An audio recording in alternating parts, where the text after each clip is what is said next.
By the way, we're going to get loads of... Oh, that's a tree shots in this update, because look, there's loads of trees. Here is an update where a lot has changed. I'm about to do a lot of talking. Oh my god, get your act together. Come on, pull it together. Back in the game. I'm sorry, please don't unsub. I love you, really. I just saw a man enter the single rider line for a coaster. He was petrified, but I could hear him go, "Whee!" and not "me!"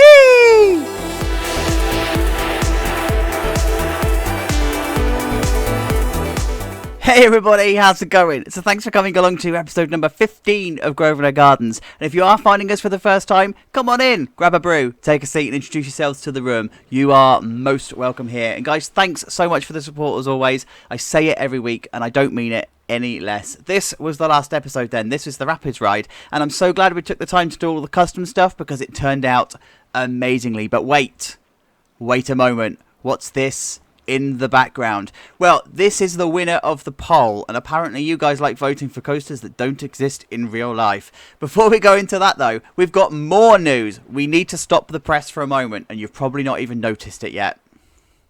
Here we go, in the background. Guys, the railway is connected. 15 episodes we've had the railway running around the park, and it's always never been a complete circuit, but can't say that anymore. Yeah, so that's what I've done. That's the first part of the update. So, back to the elusive coaster that just does not exist in real life. Now, this is the B&M Surf Coaster. This is a concept coaster that has been written about all over the internet, but there's no real official anything. BGW fans did a write-up about this, and their information corroborates with what I know from internal documents. I don't proclaim to know anything different or anything additional. I am just as in the dark about this as you guys. And do you know what? The absolute beauty of designing something like this is it doesn't exist in real life. As long as you can design within the realm of the possibility, within that guideline, you have absolute free reign. And do you know what that means? It also means that it can't be met with a barrage of, "That's not realistic." I'm sure some of you are going to try, but, you know, if you do, make sure you back it up with those super secret documents that nobody knows about. Thanks. But, so in seriousness, what do we know about these coasters? Right, so they are launched coasters and they have a peak. So it's supposed to feel like a jet ski going over a wave. They are all airtime and overbank turn focus, which is stuff you're going to see in this already. They use a combination of the traditional B&M shaping and also new, never seen before shaping, which is very similar to the Mack launched coasters. They also rarely invert, for the moment at least anyway. I think the concept has got one inversion, and this did have one here, but I actually swapped it out, so it's fine. They also need to feel like a surfer on a wave. So again, it's similar to those Mack launched coasters and how they have all of their banking and all of their turns. And for now, we think they are two across trains. Whether they are stand-up or sitting, that is open for debate. The patents that are out there all suggest that it's seated, but I think there's also one out there for a stand-up. However, the patents are a closely guarded secret, so, you know, we can only do the best that we can do with the information that we've got to hand. And whether we look back on this in years' time and go, this was really, really wrong, we had fun designing it. That's all that matters. So, let's take a tour. Here we go. So, this is the Wing Coaster launched version, swapped out with the trains for the Anubis, the Hyper Coaster trains. So this is the closest we are going to get in Planet Coaster without doing something ridiculous. So it is what it is. So we come around the corner here into... I've put a block break here because I wanted to run 3 trains. This timing seems to be a little bit off. I need to fix this. But anyway, we've got a block section here, and then it enters into the launch section. It's set to 62 mile an hour, and there's the little peak. And I've actually brought the pathing and everything down underneath here. And then it comes into the first of the overbanked turns. So we see these at the moment on the dive coasters, and it's a similar thing. But they don't come down all the way to the ground, or they don't have to come down all the way to the ground. This one doesn't. So as a result, it looks a bit weird, but it is right. It's correct. Then it comes into a wave turn. So these are the first of those new profile turns where they are almost an inversion but not an inversion, and they are supposed to be taken at relative speed but not relative speed. And then we're going to come into almost like a helix turnaround, and this is a traditional shape. This is one that you are going to be familiar with. You see these on coasters everywhere, so this is the traditional shaping of that turnaround, you know, where it levels out and then it dives down. underneath the track, and then it comes into another one of those overbanked wave turns. I don't know what they're even called, so we're just going to call them wave turns. So it comes into this way, and then comes into the snake dive, I think they're called. So they're going to come up this way and then down this way. I did originally have this as a corkscrew, and I took it out because it just didn't feel right. It didn't ride right. It felt like this would actually be more of a snake pass. Into another one of those overbanked turns, into another one, and then into another one. So this is supposed to feel like the surfer on a wave. So it's 1, 2, and then 3. And then we're going to come into an airtime hill. So there we go. There's the airtime hill. Then we're going to come into one final helix. So it stays low to the ground and then comes up and around and then into the final brake run. And then it turns around here. And then you've got the transfer track that's coming on this way. And then I'm going to have the maintenance area down here. I had originally had the maintenance area in this bit here, but I needed to make sense of the terrain that we've got. So, yeah, that was a bit of a challenge, because my original idea was to bring this road underneath the railway bridge and then down this way and into the ride area. But actually, I decided not to. So what I'm going to do instead is bring the maintenance road around this way and then bring it down again underneath the railway into this area and then have it coming out into the park here. So we've got a little bit of access. That's going to be the next episode, though. I don't think I'm going to get that done in this episode. Just to let you know, this is, by the way, this is a second design. There is a first attempt that I did and I rejected it, and it was where the launch was actually here instead, and it made most of the plaza, but I decided to change my mind. The plaza area then isn't going to be square and rectangular and whatever and jangly. That's a word, jangly, and angly. I'm going to make this a nice round plaza, but for now this is just placing out where I actually want the pathing and stuff to go. And of course we've got an archer for scale. So who doesn't love having an archer for scale? And you won't be surprised to know this is going to need some kind of custom supporting, because there's quite a lot of path that I need to account for here. Right, so with that in mind, I am going to carry on. I will see you in a mo. Alright then, you guys, this is the middle part of the episode, and do you know what? The beauty of building a coaster that doesn't exist in real life is that as long as you're building within the confines of a configuration document, the world is your oyster. You can let your imagination run wild, and that's exactly what this coaster is doing. There's a guideline that B&M will issue in terms of banking and speed and offsets and G-forces and all of that sort of stuff. As long as you're within those windows and thresholds, there is no limit, and that's why this coaster is so good. So, middle part of the episode, traditionally I will try and trigger you, but you know what? I'm actually triggered this week, and I'm going to take this out on the video. 116 minutes. What do you reckon the relevance of that is? It's the length of one of the autosaves between the last updates. 116 minutes. Just shy of 2 hours. What was the game doing for 2 hours? Just short of delivering the code to Frontier themselves to actually sense check and then send it back via carrier pigeon. That's the only thing I can think of, because looking at the system resources, wasn't doing anything. Anyway, I need to calm down. I am the exact right amount of upset about this.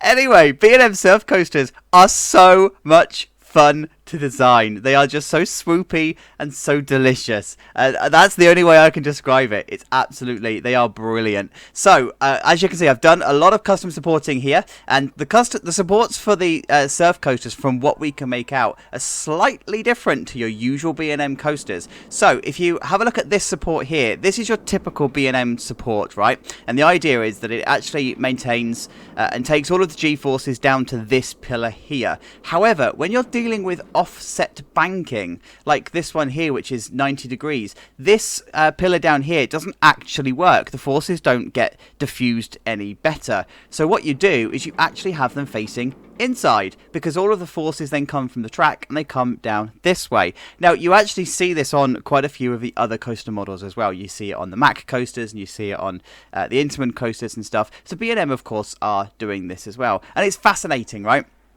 It's just the fact that everything we know about B&M coasters is just thrown out of the window, because this is a coaster concept that we just don't know. So in terms of the rest of the building, the plaza area is coming together nicely. I've done a bit of a hybrid approach, by the way, to show you what I'm thinking. I did think in this one, splashdown. A surf coaster should have a splashdown, but it feels like, yes, it feels like a bit of a missed opportunity, but at the same time, we've got a coaster with a splashdown down here. It's really close by. I kind of wish I'd done it the other way round. I kind of wish I'd put the splashdown on the surf coaster than the B&M. But at the time of building the dive coaster, I didn't know that the surf coaster was going to be here, right? So it is what it is. So anyway, I've just put in some flower beds and stuff in here and started to hide the plaza area and stuff from this. So yeah. I'm liking how this is starting to turn out. It's got a bit of a feel to it. The colour scheme for the coaster, by the way, I've taken from Dr. Nobody Cares Go to Gerstlauer for a Eurofighter coaster over in Six Flags or whatever. Because I've never actually done. Do you know what, guys? I sound really grumpy this update, don't I? I'm really not. Like, the world has pissed me off. So I've taken the colour scheme from Dr. whatever his name, Cliff Diver, and I've never actually done a mixed colour scheme before, right? I've always done the track being the same colour as the like spines being the same colour as the actual track itself, the rails, and I've actually wanted to change the colour, so I've gone for this yellow and blue, and I think it works really, really nicely. I think it looks different, it looks modern, it looks like a new concept, and it fits the idea of having this in here, right? So I love it, I love it, I love it. So the queue line then, I've decided to take the fencing and stuff from the Rapids ride, so it feels like the area needed a bit of consistency, right? So I've taken the fencing from the Rapids area so that it's a consistent fencing idea. And then what I've done here is, because this is a bit of a step down hill, I've actually just put in a retaining wall here, so it's got a little bit of an obvious change. And that is only because I need to make this area here make a bit of sense. What I'm going for is this area here would have originally been an area of the park. It would probably have had rides, and it would probably have had some kind of features or some kind of shops or whatever. And I think I may have actually opened up an area for development in the last episode. So watch this space for that, because I need to see how this is going to pan out in this area. But anyway, I wanted it to feel like this coaster sort of came in and was just placed there because it was the only place they could put it. Think along the lines of Rita at Alton Towers. It didn't really fit Gardaland when it started, when it was first put in. It sort of like cut the area off. That's what I'm going for here, really, is this idea that this coaster is really, really imposing on the area that it's been put into. So that's why this retaining wall is here, to make sense of the terrain change and everything. I've put the access road down this way. It comes down the hill. I use my usual method for doing that, you know, the track ride coming down the hill into here. And then this is the maintenance area at the back here. I don't know if I'm going to do some fencing and stuff on here. I don't think it's needed, because this is an enclosed backstage area anyway. So what I've got, though, is a fence that's in here, and I've actually ended up with a bit of a circle in here that could be used as a work yard. I think I'm going to put trees and stuff in here just to make it a bit of a dead space. It's not really a lot of space that you can use, right? And then inside here, I've kept it really simple because, as you know, the game is tanking, and I need to be a bit careful with piece count and stuff, so I'm just doing loose details for the areas that that you guys probably wouldn't explore without actually being pointed in that direction. And then over here, I've started this process of putting down gravel, and I wanted to do this because it felt like this was an area that would need it. Like, there has to be some kind of a theme here, and given that we're going for this Hawaiian and beach theme, it feels like we're missing an opportunity if we're not taking part in that beach idea. So these would be probably like shells or pebbles or something or other. But this actually serves a different purpose. It serves for drainage as the water and stuff is running off the track in the rain. So this serves as increasing the drainage in the area, particularly as this is on top of a hill. So you need to sort of try and balance the water table a little bit. So it's kind of got a bit of an engineering purpose, but also a little bit of aesthetics going on as well. And then, of course, you've got the transfer track. All needs fine details and stuff adding. You know, there's doesn't come as any sort of surprise, right? That this needs fine detailing and stuff. And then we come to the station. So I kind of pre-built this, if you like. I kind of pre-warned you that this kind of design was coming, because this shop over here was a very different design to Waikiki Wash's train station, right? Or ride station. And, of course, the maintenance area itself. And nobody really picked up that it was a different design. It was just a cool design, right? And it's very much based on SeaWorld. But actually, it was a bit of a precursor to what was coming in the station here, because this would be a bit of a modern building. And I saw a picture of a surf bar. I don't remember where it was, as in where the location in the world is. But it's this really awesome, modern-looking building with lots of slanted roofs and stuff, but with this, like, pagoda. Is that the right word, pagoda? this kind of like area anyway, and it's got log beam. I'm doing really well this update, aren't I?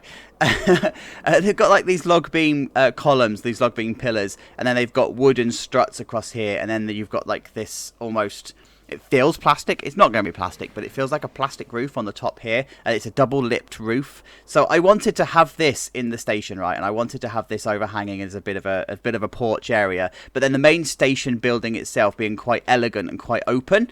So that's what I've gone for here, a very modern open frontage thing. And then of course this is going to have a flat roof, 2 ceilings. It's going to have like a void in here. This is where you're going to keep all of the effects and stuff that would be around. So yeah, I've kind of gone for that style. The colours match the the carpets match the drapes, as they say.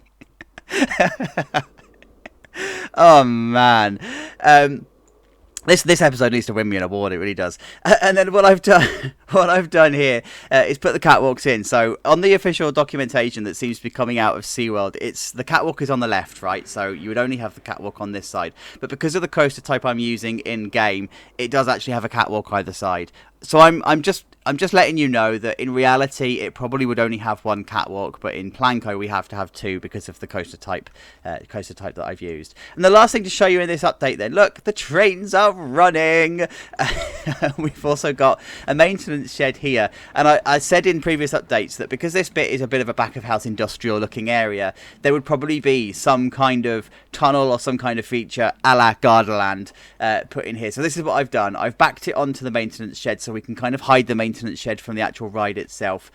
This is where you'd store all the trains and stuff at night. And then inside here, it is literally a warehouse that's been painted black, and it's just got loads of crap thrown up on the walls. It has absolutely no story. It has absolutely no relevance, no thought really to put into it other than what random crap can I throw onto a wall to make it look like it's good and distract people from the reality of what they're being distracted from, right? There'd be probably loud garish music going on in here and lights flashing and all sorts, but it is what it is, right? It serves a purpose to hide this industrial area from here, because by the time you come out of the tunnel here, you're coming back this way, and then you're looking down on the surf coaster, so you've got something to look at again. So it's serving a purpose. It does what it needs to do, and I like how that's how that's turned out. So there you go. There's the coaster from the top as it stands at the moment. I'm going to go off and be grumpy. Because that's apparently what I do now, because I'm a grumpy old man. I'll see you in a minute. Oopsie! I'd recorded the last section without once mentioning the name or who won the vote, so I probably should record that now and cut it in later, right? So forgive the support that you can see that's in the way. But Wavebreaker officially won the vote. So Nathan Graveson, thank you so much for that one. Now, you did win the vote in the official time frame, but there was another one that surpassed you afterwards. So I'm going to save that for one of the final rides in the final episode. So Nathan, thank you for your submission. You officially won. Anyway, as you were... Alright then, you guys, just like that, it has come together, and I am so chuffed with how this has turned out. I'm in a better mood, by the way. Thanks for asking. Yeah, so this plaza area has just turned out awesomely. It's like the perfect sightline area for this coaster, and this whole area, this whole Hawaiian beach kind of themed area, now feels complete. And I'm hoping this tiki bar at the bottom now makes some kind of sense, like for all of the flack I got for putting it there without any kind of context. I'm hoping it all makes sense, because we don't have food units and shops and stuff in this area, and that's by design, and toilets, and that's by design, because it's down here, right? So this is the whole themed area. These plaza areas are supposed to contain a lot of guests, because these are going to be 2 exceptionally busy rides, so you don't want to clutter it out with food stops and food units. Plus as well, remember, you've got a massive food offering down here, so it's not out of reasonable expectation that guests was travel from up here down to here. So that's kind of where we're going from there. Now, I do have a couple of concerns about this coaster. So in terms of the design, it's within the parameters that B&M set. So there's nothing wrong with the actual profiling, there's nothing wrong with the design, there's nothing wrong with the specification. What is wrong is it feels very similar to the Mack launched coasters. We've already got one of those in the park. So I don't think the park would have both. I think they would choose one or the other. But of course, this won the vote, so it's only fair that it gets put into the park, right? So, and I'm kind of glad because, you know, it's a brand new thing and you can let your imagination run wild. So, yeah, I think the park would probably choose one over the other. They probably wouldn't choose both. But that's okay. It's fine.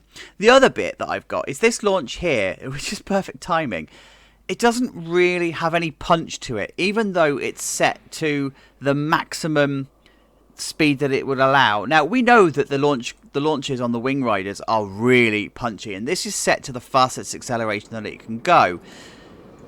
But yeah, it just doesn't feel like it would be a powerful enough launch. But hey, I'm okay to run with it. I don't know whether it would be a case that yeah, the game is just struggling or not. So this is how it looks then from the plaza area. I'm so pleased with how this looks.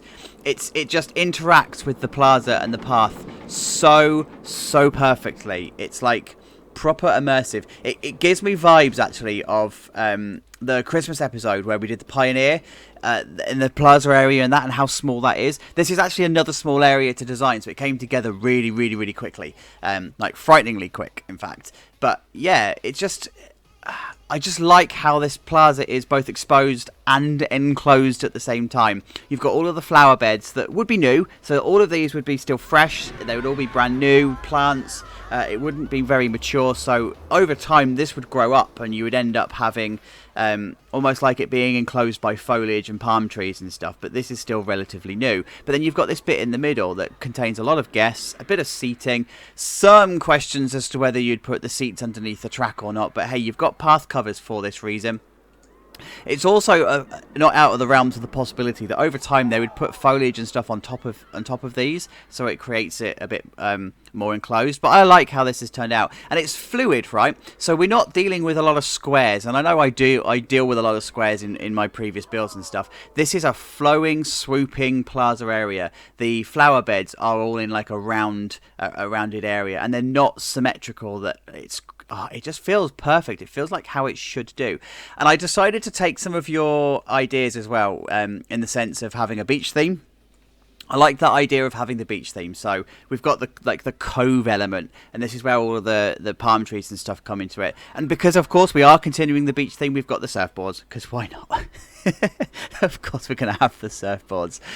So yeah, this is what we're doing here. And then you've got the exit path that comes out of the station this way, and it comes underneath the track and the interactions, and then out into the photo area. Now, I don't know whether the park would make more of an effort to have this photo area be more exposed to guests as they walk past, because you could quite easily walk past it, right, and just forget that it exists. But hey, it's fine. So over at the back here, I've put loads and loads of foliage in. I wanted to make this area mature. I wanted to hide as much as I possibly could the maintenance shed from the queue, so that you're not breaking immersion. All you're doing is you're looking very much at the station and not at the maintenance area. And then of course you've got the railway line that's sitting at the top here, so you get some pretty decent views of the coaster from the top up here. And I like how this sort of like looks down onto the brake run. Again, this gives me Gardaland vibes when we were looking down on the Eurofighter brake run and how that turned out. So yeah, I like it.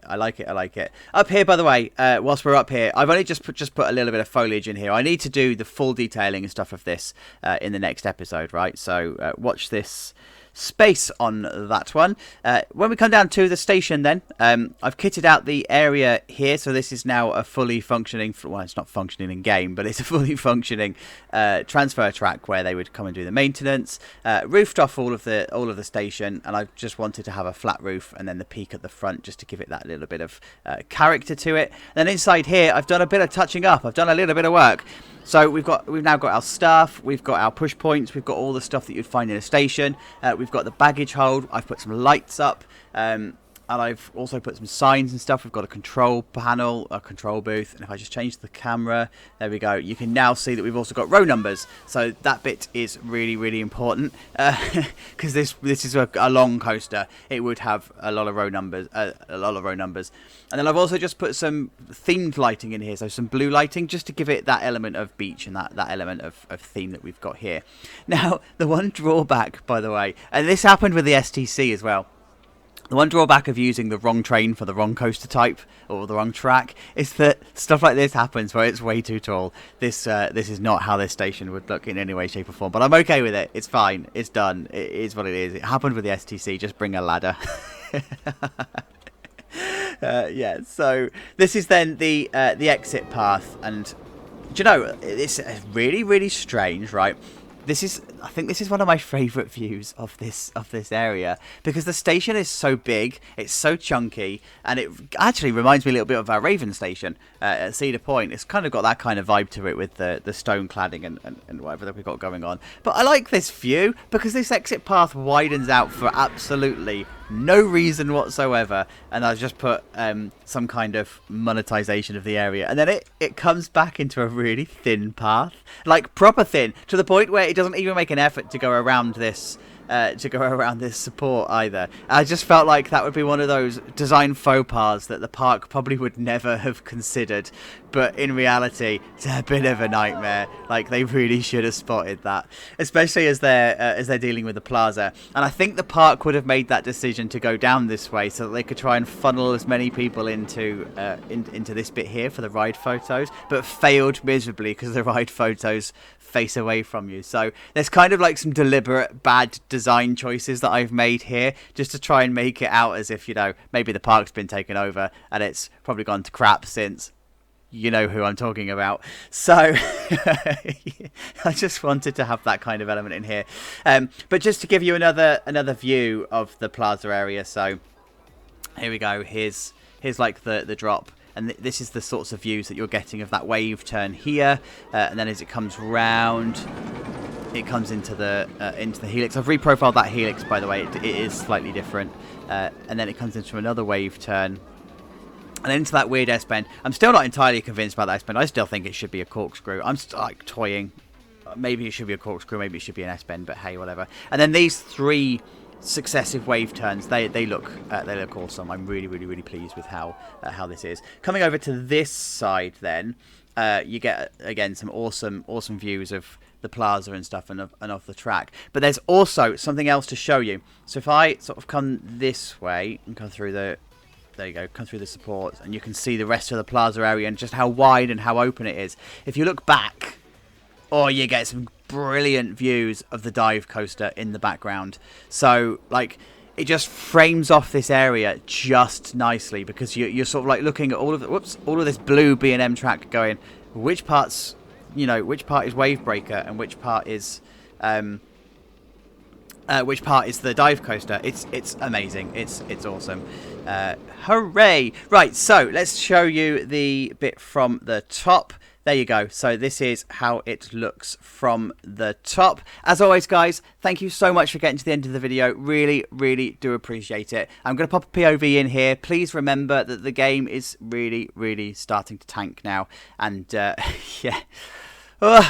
It's fine. The POV is fine, but it's not as smooth as it would be if the park was empty, right? So just have that in mind. Anyway, thank you so much for getting to the end. Please look after yourselves until we speak again. I'll see you next week. Bye-bye, you guys. Bye-bye.